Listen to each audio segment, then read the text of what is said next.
Welcome everyone to the Spectral Geometry in the Cloud seminar. This is the first talk this year. I wish everyone a good year. We have the pleasure today of having Damiban from Technion. He will speak about the Dry Ten Martini problems for Sturmian Hamiltonians. Rami, the stage is yours. Thanks, Alexander, Jean, Ajma. Always a pleasure to talk here. I will talk about something different than what I talked in the last time I've been in the seminar, which was nodal domains and Neumann domains, but I think it might be interesting to the community. So we'll present an exciting project with two great colleagues, Siegfried from Potsdam and Rafi Levy from the Technion. And if I would need to summarize the whole project with just one picture, this will be the picture. And I will also explain you not just the project, but also the picture. Let's start with a story. Hopefully you see everything well and you hear me well. If not, please complain. The story starts with Douglas Hofstadter, which was searching his way in mathematics and physics. And at some point he started his PhD in physics, and his supervisor gave him the following problem to study. So you have an operator from L to Z to L to Z, and this is the operator. It depends on three parameters, alpha, V, and theta. It is just the adjacency operator on Z plus potential. Now the potential is determined by this sequence. So you have a frequency alpha, and it's cosine 2 pi alpha n plus some initial angle, initial phase, theta.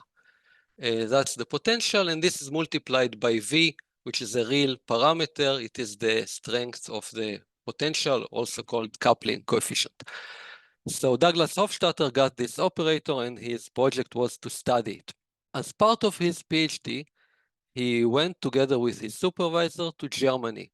And then he met two good colleagues of his supervisor, and they all started working on this, or continued working on this problem.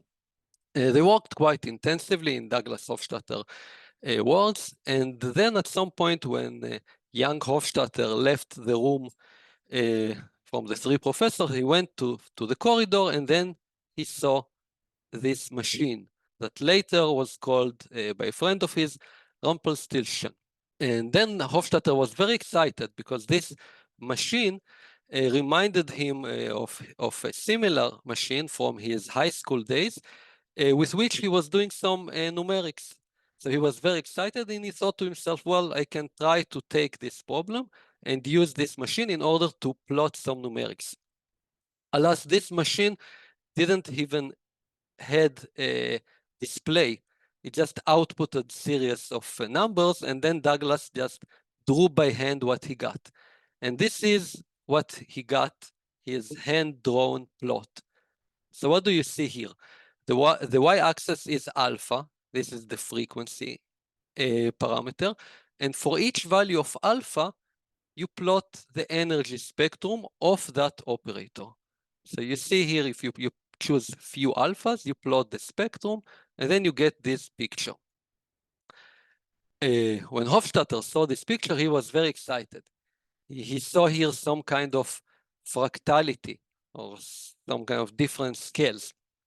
Well, the word fractal didn't exist at that exact year. It was actually coined by Mandelbrot a year later, but excited Hofstadter went to his supervisor, showed him the plot, and in Hofstadter words, he didn't believe a word of what I was saying. Even when he was looking straight at the hand-done plot in my notebook, he had nothing but words of disdain for my empirical claim that the graph consisted of infinitely many tiny copies of itself, nested down infinitely many levels. This isn't physics. You're merely doing numerology. And he continued telling him, I'm sorry to say that you won't ever be able to get a PhD thesis for your work on this problem, Doug. But Hofstadter was quite persistent. He knew in his bone, in my bones, that what Rumpelstiltskin and I had empirically discovered together was correct. And so I simply preserved, though now in private. So he continued that even after leaving Germany and going back to the States, he went back to a bit more, using a bit more sophisticated computer or this kind of numerical device, and continued producing numerics and pictures. And then he got this picture that these days is quite famous for the name Hofstadter's butterfly. So he had this picture, and now he said, wow, okay, now I will show this picture to my supervisor, and this will convince him. So he did. Of course, I was hoping that when I showed my new computer plot to Gregory, the fog would start to lift. But it turned out that in order to fully convince him, I had to plot these regions in an undistorted and greatly magnified way. And then it was glaringly obvious that they were copies of the entire graph. So when he zoomed in, then the fractality had shown, and at that point, the scales truly fell from Gregory's eyes. From being my highly acerbic critic, Gregory soon metamorphosed into my best champion. So he managed to convince the supervisor of the fractality. This story, written in Hofstadter words, appears as a prologue in the very nice book, Butterfly in the Quantum World by Satya, if you want to read the whole story. So Hofstadter got this recognition, not only from his supervisor, but actually also gradually from the whole physics and math community. And in a sense, Mark Kac, in a colloquial talk he gave, a mass talk that he gave in '81, he offered 10 martinis to whoever will rigorously solve the problem. I will state the problem soon, but saying it very quickly, the problem is whether the spectrum of that operator for irrational alpha is a fractal set or is a Cantor set. Now, what you've seen in the plots before, what Hofstadter plotted, you see that for rational values of alpha, you have AC spectrum, you have just intervals, but for irrational, which you don't see in the plot, but you see as a limit, you expect to get a Cantor set. And I will explain it later in the talk. So that was the question that Mark Kac posed, and he offered the 10 martinis for the solution. Barry Simon, who likes to give names, gave the name the 10 martini problem for that problem. And actually, the fractality of the spectrum appeared already in a paper by Mark Asbel in '64, this kind of conjectured fractality to which Hofstadter attributed as well. So it started some kind of a series of works on this problem of fractality of the spectrum. Various people worked on the problem. As you can see here, I will jump straight to the solution, which was given in 2005 by Jitomirskaya and Avila. And the solution is that indeed, for all irrational values of alpha, for all values of the other parameters, you have a Cantor set spectrum. So that is it. Now, let's go and show it again on the picture. So this is the operator. This is the picture.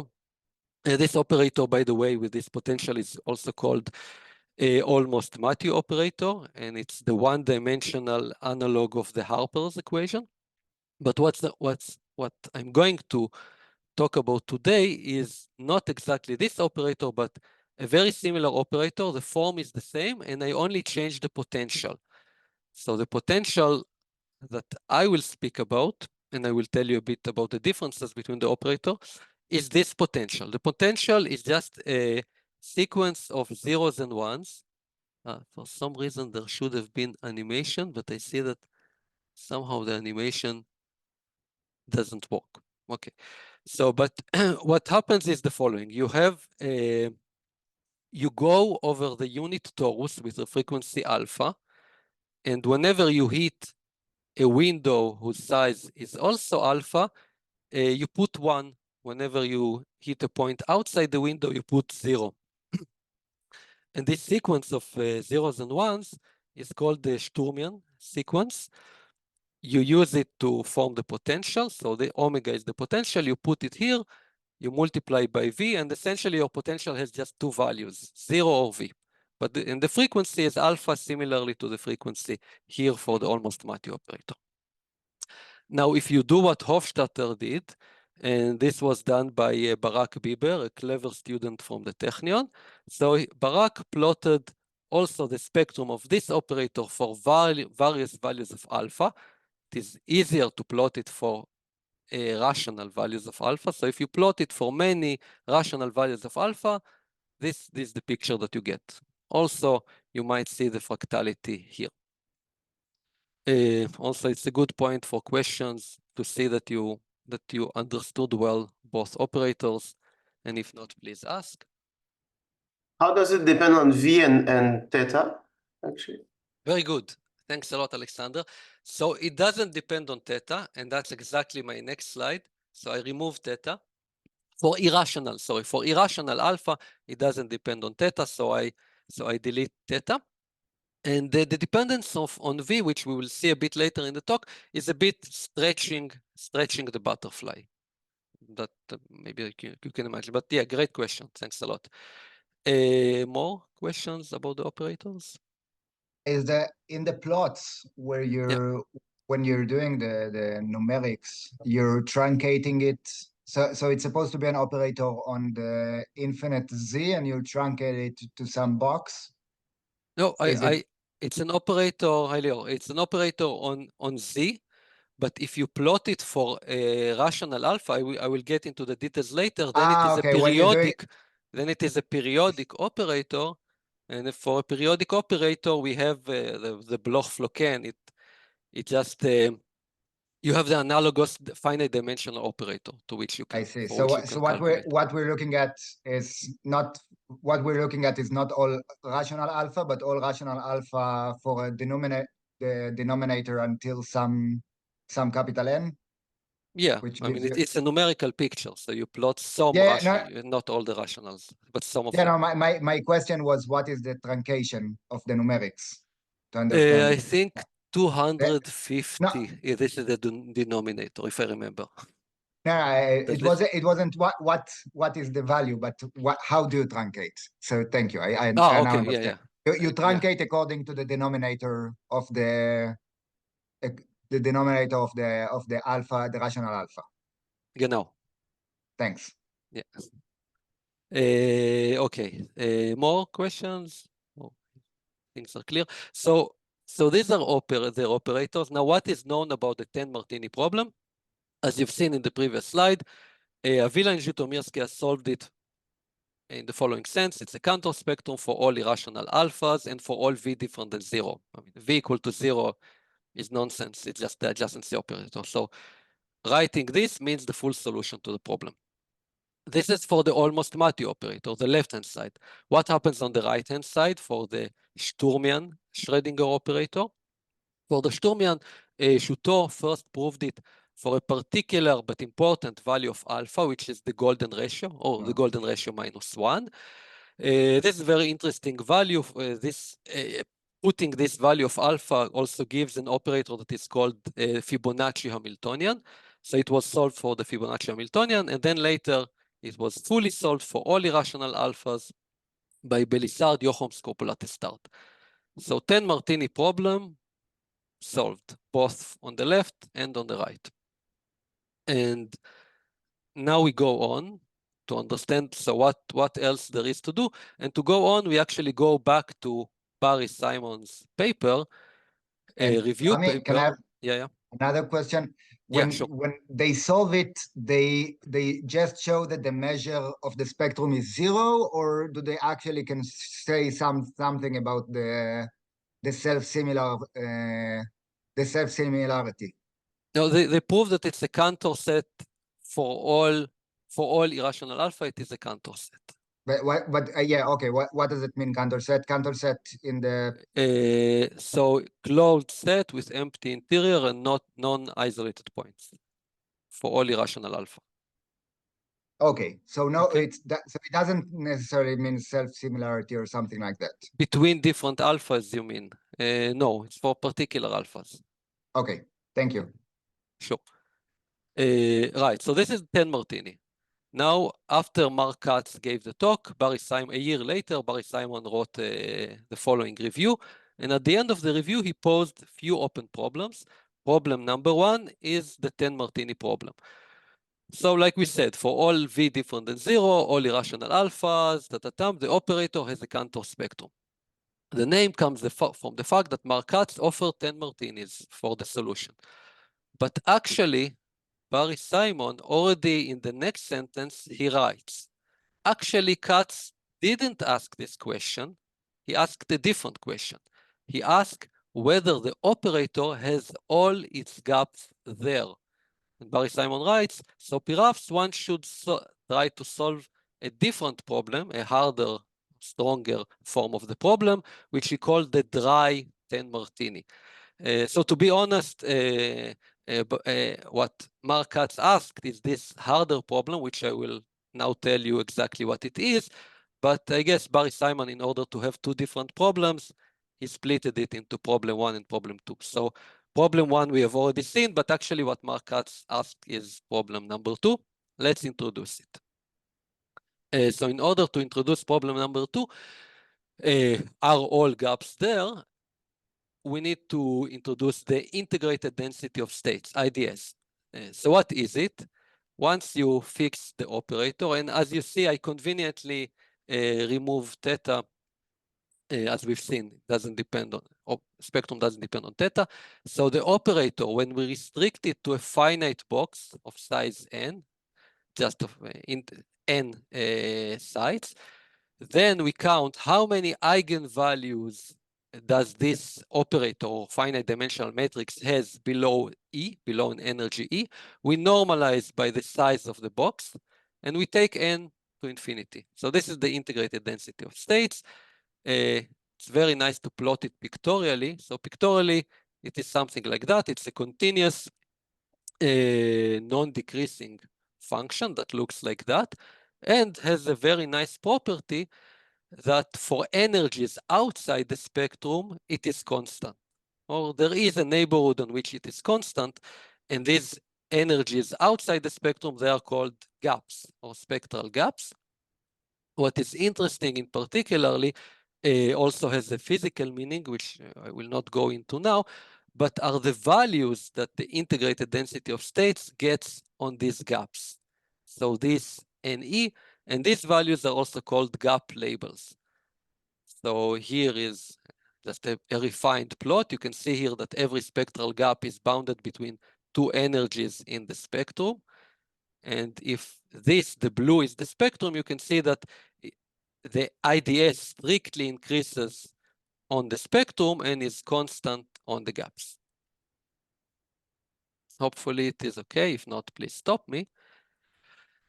Now, this IDS is a caricature of the IDS of our operator, but actually even this caricature is not a good caricature. Why? Because we have seen that the spectrum is a Cantor set. So the spectrum is not like that, but rather the spectrum is Cantor set, and then the IDS looks something like this. So something like the Devil's staircase function. And then the gap labels, the values that the IDS gets, are all these values. This is a dense set, or it's more plausible that it will be a dense set. Now, this set of gap labels is actually characterized by what is known as the gap labeling theorem in the following way. So the values that the IDS gets on the gaps outside the spectrum comes from this set of candidates. What is this set?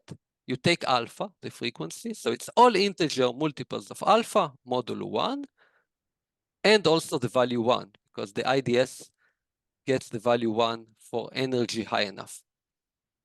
So this is actually the gap labeling theorem applied for the particular operator. So if it's applied for the particular operator, this Almost-Mathieu operator, you get this version. And actually, you get the same result if you apply it to the Sturmian Hamiltonian, on which I'm going to talk about. So the same application gives the same set. Now, knowing that, we can really now understand the question of Mark Kac.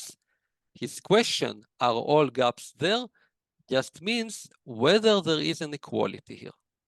Whether all candidates of the gap labels of these values of the integrated density of states are really obtained. Or maybe some gaps disappear or close, as people in the community say. And that's the Dry Ten Martini problem that we want to speak about. Again, good point to ask questions, because that's the problem we're going to talk about.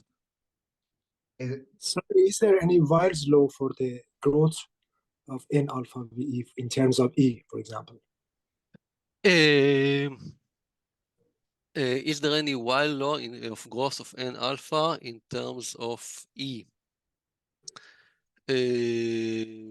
I think yes. I think yes. I'm not sure where it is shown, but I think yes, and kind of intuitively, I would say we can even see it like so. I'm not going to speak about the Weil law problem, but kind of you will be able to get a feeling of where it comes from the next slides. When we will start doing approximations of the operator, and then we can see why there is Weil law. I'm sorry, Rami. I mean that's going back to the question that was just asked, I guess, but I'm not sure I understand how there could be a Weil law for this, considering that it's a bounded operator, right? So it's a bit question. What do you? So if you take the rational approximants of the operators, if you take rational values of alpha, I think then you can get a Weil law. You know what? Let's I'm kind of trying to improvise as I talk. So let's, in a few slides, when I will describe the rational approximants, let's get back to the problem. Okay, and then we'll see whether my intuition really works, or maybe there is something I'm missing. I think it might be easier when we will see the pictures. Yeah, it might be easier for me to explain or to disprove. Okay, so that's the Dry Ten Martini problem. Now let's go back. Let's go back to the two butterflies. There's a lot of work on the Almost-Mathieu operator for the Dry Ten Martini problem. I'm not going to treat it in this talk. I will just really give you the latest available preprint, which was published on arXiv half a year ago, where Avila, you, and Zhou wrote that they solved the Dry Ten Martini problem for all irrational alphas and for almost all values of V. So all V except V equals to 1, which is called the critical case for the Almost-Mathieu. Also within this paper, you can see references and various other works which have been done within the process. But now I turn to the Sturmian Hamiltonian, and let's see what was done there. So the problem was solved by a beautiful paper by Laurent Raymond for large values of the potential, V greater than 4, and then for all irrational alphas. Then Damanik Gorodetski solved it for small values of the potential, but for the particular Fibonacci Hamiltonian, alpha equals the golden ratio. It has some particular properties which makes the analysis somewhat easier. Then May generalize this result, so also for small V values, but for other particular frequencies with eventually periodic continued fraction. We will speak a bit later about what is that. And then Damanik, Gorodetski, Yessen actually completely proved it for the Fibonacci Hamiltonian. So for this particular alpha, for all V values, it was proven.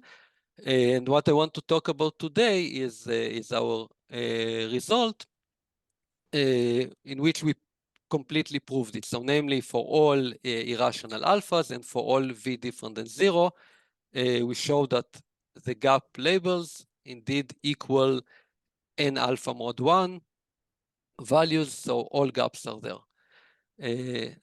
That's the result, and actually from now on I'm going to take you on a small journey showing you some ingredients of the proof that I think are nice also on their own. So maybe questions before we go to the proof. We start develop the theory. Right, so first, maybe the proof in a nutshell, just giving you some big picture of it. So the outline is the following. What we will do is first we will take rational values of alpha and we will approximate the spectrum of irrational alpha with some rational values. The rational values will give us periodic operators which are useful for the spectral analysis. Then we will take this spectra of the periodic operators and encode them as an infinite tree graph. Then we will also identify infinite paths on the tree graph with energies, and we can express the integrated density of states using this tree graph. We will even locate spectral gaps using pairs of paths on the tree and show that the gaps are there. So very vague. I know that you don't see what's exactly happened here, but you saw some picture and you get some feeling, and now we're going to dive into the details. So let's start. Rami. Yeah. You didn't mention, I didn't hear at least, anything about boundary conditions.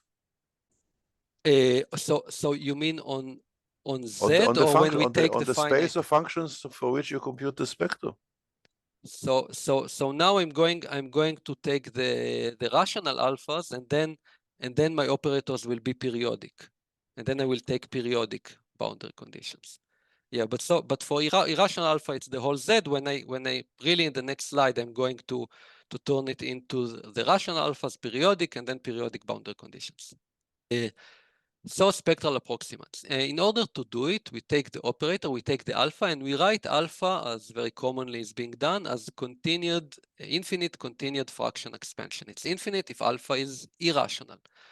And then what we do is we cut it at a certain level k, and then we get a rational number, pk over qk. And then if we take this rational number alpha k, then the potential with alpha k is a periodic potential, and the period is qk, is this denominator. So periodic operator, just like Uzi asked, it's periodic, we know how to treat it with Bloch-Floquet, k, and then the spectrum of that periodic operator consists of qk intervals, or we call them spectral bands. And if we want to plot it, it will look something like that. So for the case -1 approximant, say we have these 2 spectral bands. For the case approximant, we have 4 spectral bands. The k+1, we have this, and so on and so forth. So all of these are rational numbers. Now, what you can see in this picture is that there is some sense of monotonicity of these rational approximates, rational spectra. And in which sense? So what I'm going to do first is to take a union of 2 spectra and denote them by capital sigma. So capital sigma k is the union of the kth one, the k spectra, and the k+1 spectra. And if I take this union, then I get a monotonicity, so the sigma k+1 is included in sigma k. So there is a monotonicity in these pairs of spectra.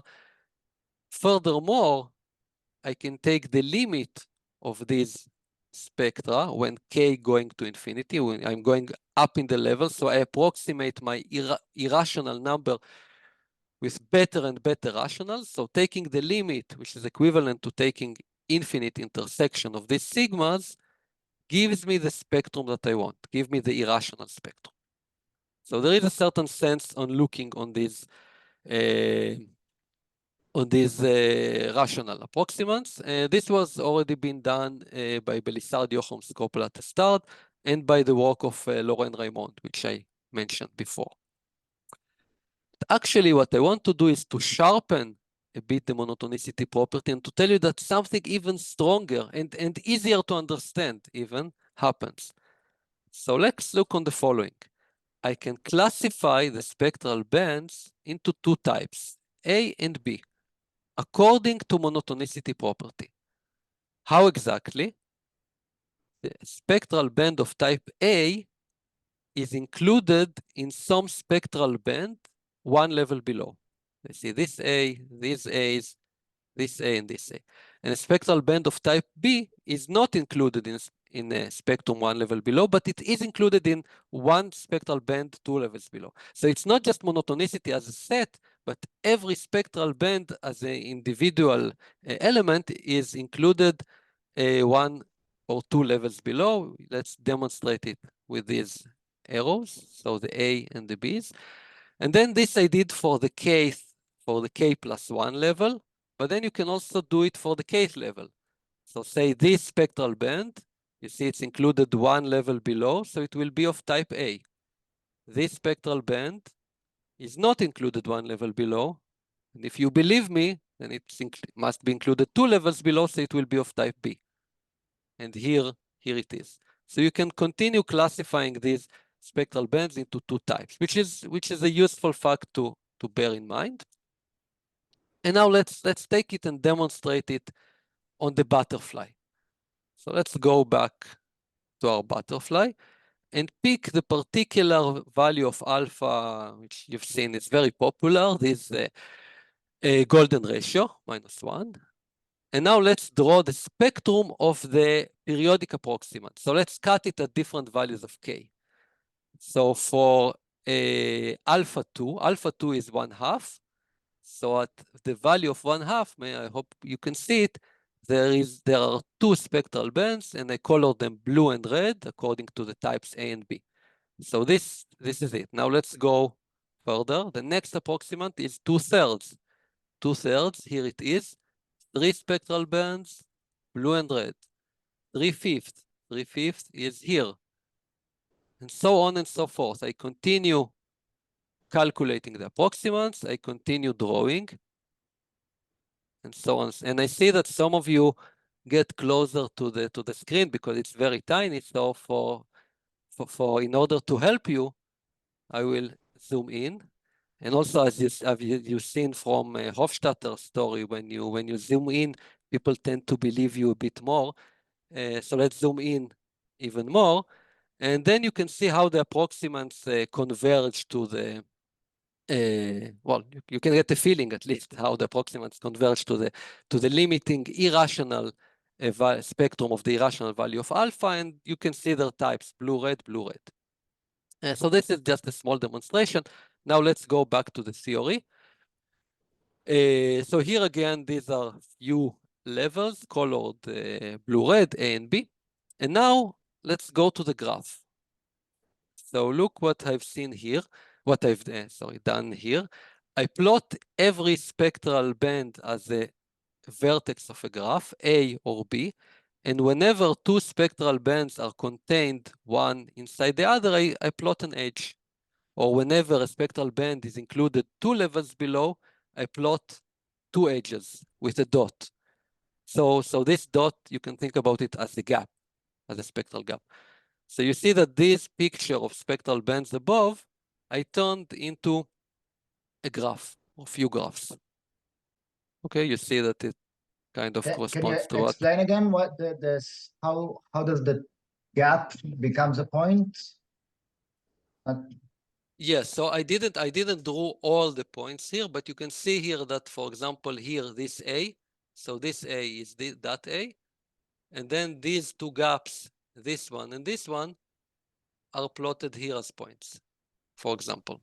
Okay, and the band, maybe concentrate more on the spectral bands, it's easier to see. So the spectral bands A and B are plotted as the non-point vertices of this graph, the A and B.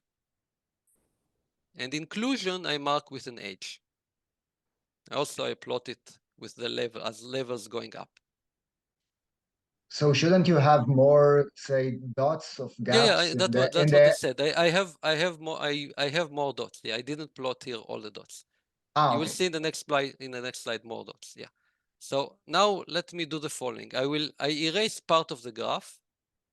and I keep only these two parts. Now, what you can see here is that out of this B vertex, you get some kind of like a fan going up.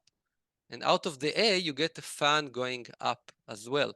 So actually what we said, we classified before the A and the B according to what happened a level below or 2 levels below, but actually these A and B also give rise to some subgraph going up, some fan-like subgraph.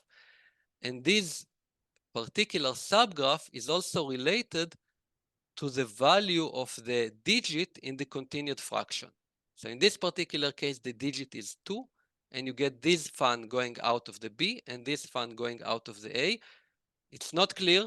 I know that it's not clear. That's why I have the next slide to show you how the graph is built. So let's do the following. I chose a particular value of alpha. Let's build together the graph upwards. I chose a particular value of alpha, and now I truncate it. 0, 0, 1, 0, 1, 2, 0, 1, 2, 4. And now what I claim is that knowing the digit of the continued fraction expansion, I can build the graph upwards by using these subgraphs, these fan-like subgraphs or building blocks that you have for the B and for the A. And let me show you the whole graph and now explain on it. So say that we have this B. So we have this B vertex, and then we see that the next digit is 2. So when we have the B and the next digit is 2, we put this graph. So hopefully you can see how this subgraph emanates from this B vertex. From this B vertex, you have this subgraph. Okay. However, if I take this B and now the next digit is 4, then the subgraph that is going to emanate is larger because it depends on the digit 4. So instead of having 2 A's going out of the B, I have 4 A's going out of the B, and so on and so forth. Now, the details, if you don't understand exactly the details, it doesn't really matter, but what does matter is that you see that you can build the graph upwards. So there is a rule telling you that once you see an A, you know how to continue. Once you see a B, you know how to continue. And this also depends on the next digit in the continued fraction. And roughly speaking, whenever the next digit is larger, this fan graph is larger, has more vertices. So yeah, feel free to ask, even though I told you that you don't need to stick to the details, but tell me if you have any questions. And otherwise, let's continue. So here we plot this graph. And now we remember that what we're really interested in is the spectrum of the irrational alpha. So which I plot here as this kind of Cantor set, the dots. And we remember that the spectrum of the irrational alpha is this limit or the infinite intersection of the periodic spectra. So what I can do the following thing. I can take an infinite path gamma, and then when I take this infinite path, you remember that each edge means inclusion. So if I go here and I take inclusions of spectral bands, then I can take the intersection of all of these dots of the vertices of gamma. The vertices of gamma mark spectral bands. So if I take the intersection of all these spectral bands, I get a point on the spectrum. So here I define a map between the infinite path on the graph to a point in my desired spectrum with irrational alpha. How the map works, you just take intersection of all the spectral bands for which it's easier for you to calculate. And you note it's not a lot of work to show that this map is surjective. So for any energy in the spectrum, because of this limit property, you can find an infinite path. Okay, so I describe my spectrum as the boundary of this tree, of this infinite tree. Now I remember that I want to talk about spectral bands and the integrated density of states. So let's look on this expression of the integrated density of states and try to read it from the graph. So what is it? Let's choose a certain finite operator, a certain periodic operator. What is this numerator? I ask how many eigenvalues there is to the left of a certain energy. So if the energy is here, how many eigenvalues do I have on the left? Exactly, tack, tack, tack. I just count how many points I have here to the left. That's the number of eigenvalues. Whoops, sorry, that's the number of eigenvalues that I have on the left. Okay, so what I'm saying that given a path on the tree, the integrated density of states is the following: is for every level k, I count how many vertices I have to the left of my path at level k, and I divide by the total number of points, which is q of k, and then take the limit. So I can really express the integrated density of states as this limit from the graph. And what I notice that this expression on the right-hand side doesn't depend on the potential, which is important and helpful. You just read it really from the graph. Rami? Yes. Can I ask you a question? Yeah. So you said that the path is associated with a point in the spectrum, but the integrated density of state label is associated with a gap. But now you say that path gives both the point and the gap. It's kind of the gap to the right of the point to the. Excellent, great. Yeah, Grisha is a great friend and collaborator, and he helps me to go to the next slide. Thanks for the question. So actually, I want to talk about and if I don't answer you, please let me know. So in order to talk about the gaps, what I need to do is to give a pair of infinite paths, because we said that the gaps are bounded by a pair of points in the spectrum. So how do I construct this pair of paths? I go from the root to a certain vertex, A on B, and then for one path, I split to the right here, and after that, I go left, left, left, left, left, left, and the other path, I split to the left, and after that, I go right, right, right, right, right. So this pair of paths define me a spectral gap. How do you see it, actually? I want even to tell you that for this pair of paths, gamma and eta, they have the same value of the integrated density of states. Why? Because if you count how many vertices you have to the left of the path, then each of them, or you compare the blue and the red, it's the same number of vertices on the left, plus minus 1, right? Almost the same. By dividing by qk, in the limit, this plus 1, you don't care about, and you get the same limit. So these kind of two paths give you the same value for the integrated density of states. That's kind of how you identify a gap. Now maybe, Grisha, you should tell me if I answered your question, at least partially. Yeah, great, thank you. Okay, great, thanks. And now a proposition that I will not tell you the whole proof behind it, that actually for any value n alpha modulo 1, we can find such pair of paths. So for any desired value of the gap label, we can, using the tree structure, we can do the combinatorics and find these kind of paths. So if you believe me on this proposition, then we can ask, okay, so for any such value gap label, we find a pair of paths that look like that. And then does this imply that we managed to find all the gaps? And then all gap labels really are really there. That's the question, whether we solved it by doing so. It's a tricky question, might be a tricky question. And the answer to this question is related to the following question. Is the map EV mapping an infinite path to an energy injective? Why? Because if this map is not injective, maybe these two paths, if you take intersection of spectral bands here, and intersection of spectral bands here, if you get the same energy at the end, if this this energy map maps them to the same point, then of course that these values are the same, but then you didn't identify a gap. In order to be convinced that you identified the gap, you need to show that this map is not injective. And this injectivity issue is what I want to talk with you about in kind of the next 5 to 10 minutes, and then we will finish with that. I will focus a bit on this part of question, which is, I think, interesting also.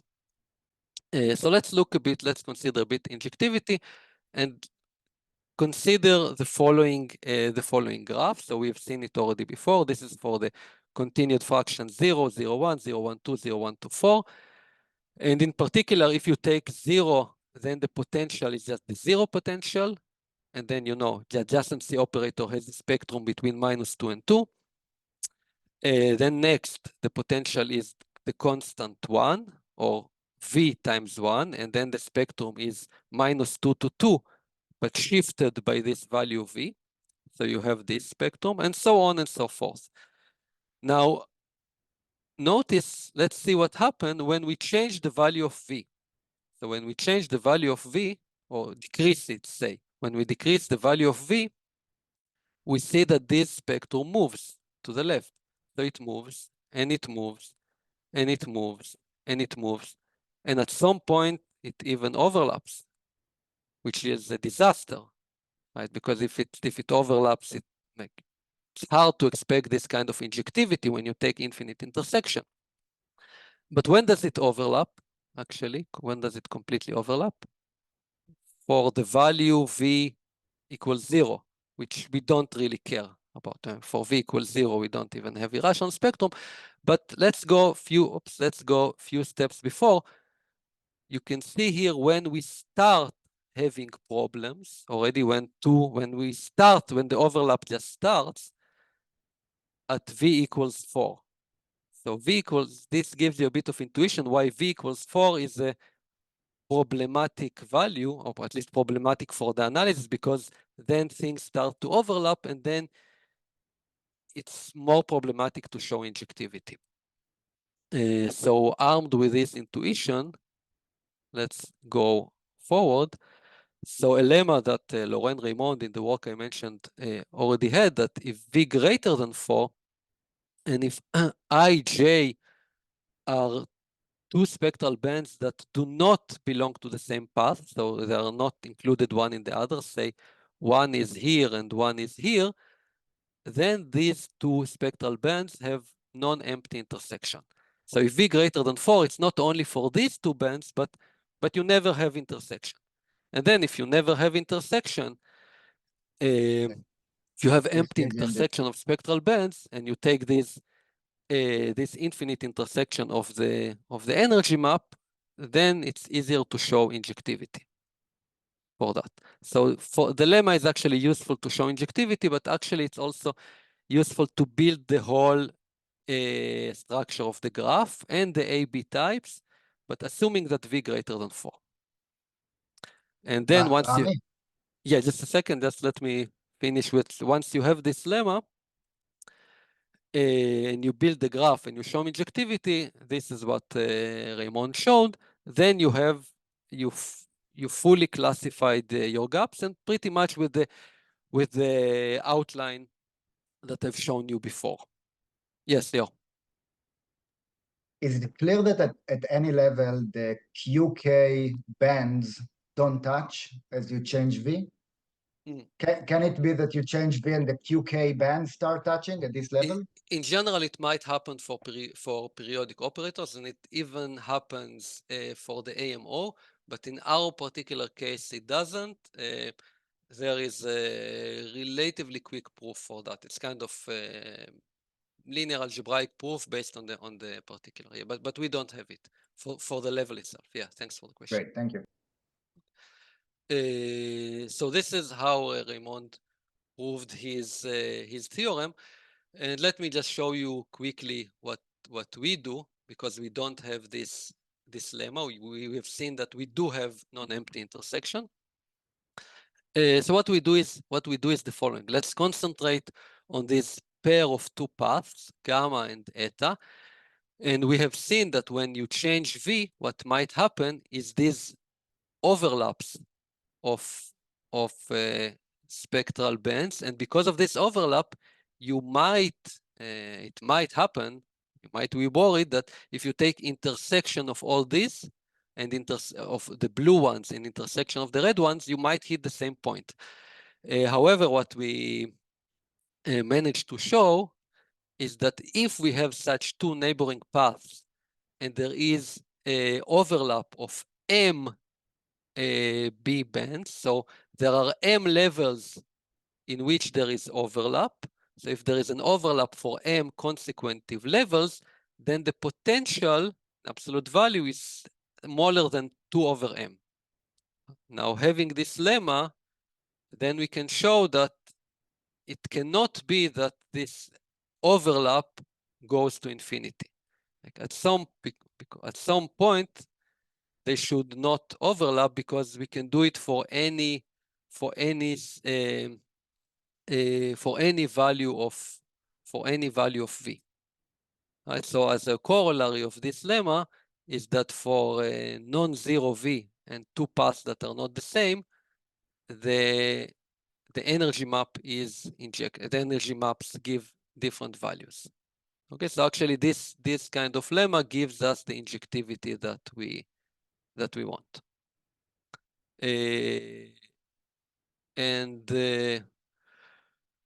Having this, so we have this injectivity, which is number 2 in what we need to do.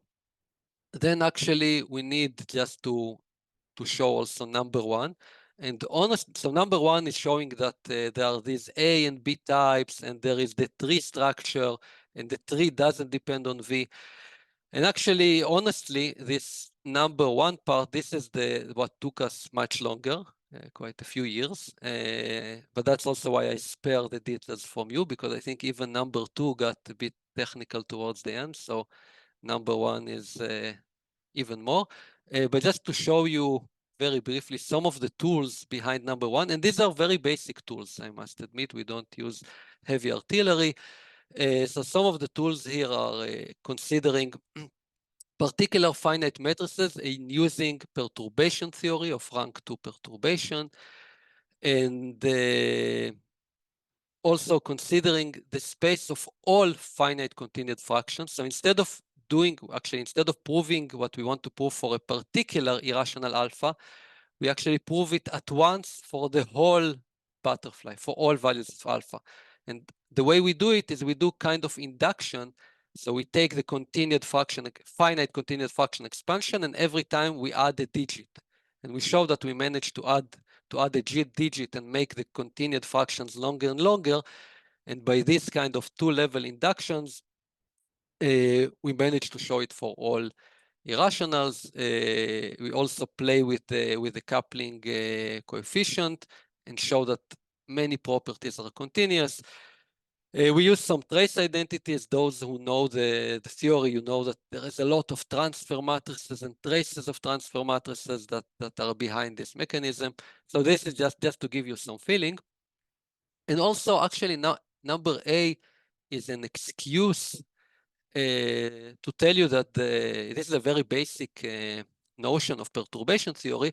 However, there is a very exciting general work about perturbation theory and more by some people who are hiding here in the audience, namely Grisha Berkolaiko, Graham Cox, Selim Sokhtaev, and Yuri Latushkin. It's very exciting. I recommend you to read it and even to invite one of them to give a talk. I think it's a very nice work. So yeah, this was excuse to do that. Really, it's a lovely thing with some index theorems. Okay, but going back to what we have, so using this number 2, which I told you, number 1 with quite some details, we have the theorem about having all gaps there. And I think with that, I'm going to thank you for the attention and thank you for being there. Thanks a lot, Hami, for this very nice talk. We have some time for more questions now. So if you have a question, either just unmute yourself or write it in the chat. I'll open the questions if it's okay. Yes, yes. So lemma, the lemma with 2 over m, which is really interesting actually.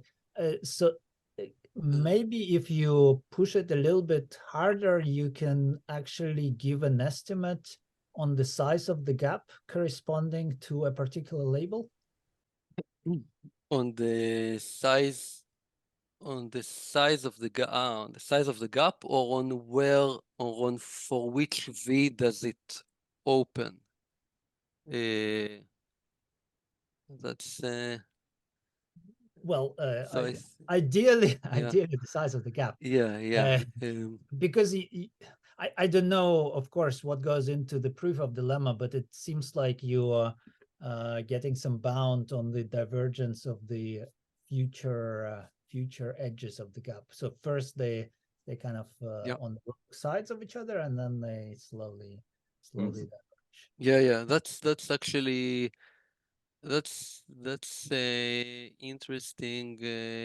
That's an interesting direction. So we that's an interesting direction that is worthwhile to implement. We actually have a more concrete expression that I didn't want to show you, but what happens here is actually it does depend on the continued fraction expansion. So it's not really 2 over m. I wrote it for simplicity. It's actually in the denominator you have a sum of the digits of ck up to m, or of so we have something that is quite that is more refined, and might be interesting to do it to estimate the gaps. We are actually, that's the interesting direction. We are actually thinking now a bit more about using it for the Hausdorff dimension on the spectrum, and for that you need covering of the bands, but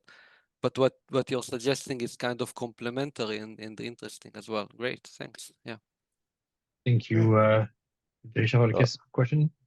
Rabbi, what is known about the spectra? Sorry, about the wave functions, the eigenfunctions. So about the eigenfunction, there is something. First of all, there are a few things, but I can tell you something that excites me, and hopefully it also excites you, because it's related to, and Grisha, or maybe other people, Lior, because it's related to nodal count. So it's the following. If you take, let me see if I can express it in words. So if you take a particular energy in the spectrum, and you consider the general, not the eigenfunction, but the generalized eigenfunction, which you can build by taking 2 values and then just propagate, because actually your function depends on 2 consecutive values, and then you can build your generalized eigenfunction. So doing this, taking the generalized eigenfunction, you can define a nodal count. Well, it's infinite, so it doesn't have nodal count, but you can define a nodal count in the limit. How you do it, you take a box, and then you make the box larger and larger, and you normalize. So you define a normalized nodal count. You count, you make, and you divide by the size of the box. So this normalized nodal count is equal to the value of the integrated density of states, which is, for me, it's nice. It's actually, I mean, to show it, you go down to actually to Sturm oscillation theorem, but I think it's a very, very nice connection, at least for me. Rami, does this relation holds also in the limit? Can you do it for the finite levels? Because for the finite levels, and then push it to the end, and it would be the integrated density of states? That's what I said is true for the irrational alpha. That's why it's exciting. Oh, at least for me, and probably other things as well. But this is something that kind of lately I'm thinking about, and seems interesting for me. Thank you for the question. Do we have more questions for Rami? I have one myself. I think so. So it seems like your tree model is not unique to this Sturmian sequence potential, in that if you had different types of sequences, you maybe would have a different rule, AB rule type thing, but that this method seems very generalizable in a way. Is this something that you have thought about? Yeah, thanks. So I know that it does appear in another work on operators arising from table tiling substitution, which is it's a bit of different regime. Whether it is used in other works as well. Actually, I see that I'm not sure if my collaborator here has other things to add, but as far as I know about this table tiling, but I'm not aware whether it is used in other works, but it might be. I mean, we are thinking whether this kind of monotonicity holds in other models as well. This is together with Siegfried Beckus, Lior Tenenbaum, and Yannick Thomas. So, for example, for the table tiling, which is a substitute, so it's kind of a different regime. It's a table tiling substitution. So these are substitution models. They do not depend on frequency parameter alpha, as we had here. But I do see why it is plausible to connect it to Hamiltonians or Schrodinger operators that depend on this frequency. I do not know of other examples, but if anyone here in the audience knows, please let me know. Siegfried, do you want to is there anything that I missed?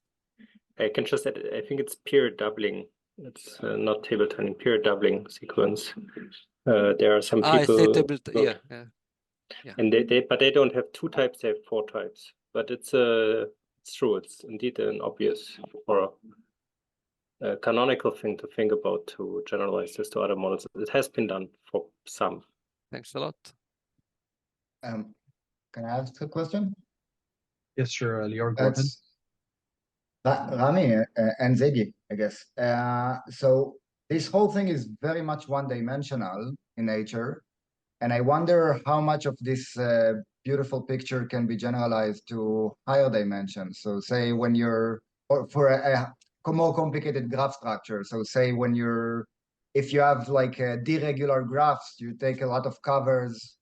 You start with a deregular graph, you take a bunch of covers, and you eventually get to the tree. So you're going to get the spectrum in a similar way, where you at each truncation, at each level, you're going to have, instead of this periodicity, you're going to have a different type of periodicity, and this would eventually converge to an operator on the tree, on the deregular tree. And I wonder if some of these, all of this monotonicity in the nesting of these A and Bs and all of these beautiful picture can be generalized to more complicated structures. So I can answer. For the high dimensional case, we are trying to do, this is what I mentioned before with Siegfried Beckus, Lior Tenenbaum, and Yannick Thomas. We are trying to think about higher dimensional models, the table tiling, but again, it's a table tiling substitution. So we are trying to think whether there is some structure behind it as well, similar structure.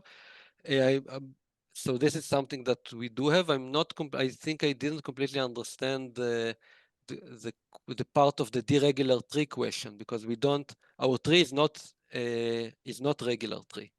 Even on a specific level, it's not regular because it has no. Types. Your limit is Z. Z is the one regular tree. You mean the operator? You define the operator on the deregular tree rather than on Z. Yes, that's what you mean. Yeah, that's yeah. That's interesting. Yeah. And you have these things that many things works in analogy to what happens here. Instead, the truncation of the alpha, it corresponds to a finite lift. So you start with a d-regular graph, an operator on the d-regular graph, you lift it all the way to the d-regular tree, and then you can define many steps along this way of the lift, which are finite, which are just finite lifts, not all the way to the infinite one. And each one of these corresponds analogous to the truncation of the alpha in this fractional extension. And the spectrum is going to be the intersection of the spectrum as you do. And there's some interesting relation with the spectrum on the tree and the spectrum on the abelian cover. And I wonder if some of the tools here can be applied there as well. So if there is some kind of monotonicity, or what do we need in order to have such a monotonicity? Probably you would need more than just two levels. There will be some finitely many levels that interact at any time. But yeah, there is so much analogy between these things that it tickles to see if it works out there. So I can answer in like two parts.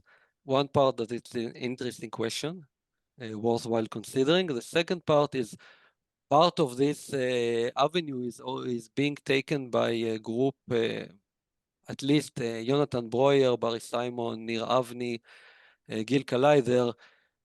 Exploring this kind of work. First of all, developing Floquet-Bloch theory for this graph. So it might be very nice to combine what they are doing with what we are doing. That's interesting. I'm talking with them. That's exactly why I'm asking this question. It's very actually good. So it's I'm wondering if we can exploit these works. So I'll continue in private. I can just say, I mean, I'm sorry. No, go on, Siegfried. Okay. No, I just want to say, I mean, as soon as you have such, what you need is you have to have a relation between different approximants. And that's given in one dimension by trace maps. That's really the crucial tool, or one of the crucial tools, plus this perturbation argument that Rami mentioned. And as soon as you have that and can prove these types, that's really the hard part. But if you have that, then you should be in game. And then you should be able to say something about integrate density of states. If you understand the tree structure, what it approximates you. And in some cases, it seems to be also give you insights in terms of Hausdorff dimension and other things. So the really crucial thing is, can you recursively like find relations between approximations and build up this tree and these types, and then I'm sure you can do something. Thanks. Can I ask a question, or is it too late? Yeah, sure. I think this will be the last question, but after that, I will leave the Zoom open, and if you want to continue the discussion, feel free to do that. But you can go ahead. Thanks. So, do you have any insight on the connection between these continued fractions to the fact that the inclusion might jump generation? I mean that one of the bands can be included either in the previous level or in the one before. And can we say something about other forms of approximations of irrational numbers? So there is a connection between the continued fraction to whether it's included one level below, two levels below. For example, so for this A and B, for the Fibonacci Hamiltonian, we even have a formula saying which one is an A and which one is a B for a particular level K. We didn't develop it such formula for other than Fibonacci, but it is plausible that there is something like that. Regarding whether there, like what one can do with other approximations, like not by continued fractions, this I don't know. Thanks a lot, Rami, for this, and thanks again, Rami, for this beautiful talk that clearly generates a lot of questions and discussion.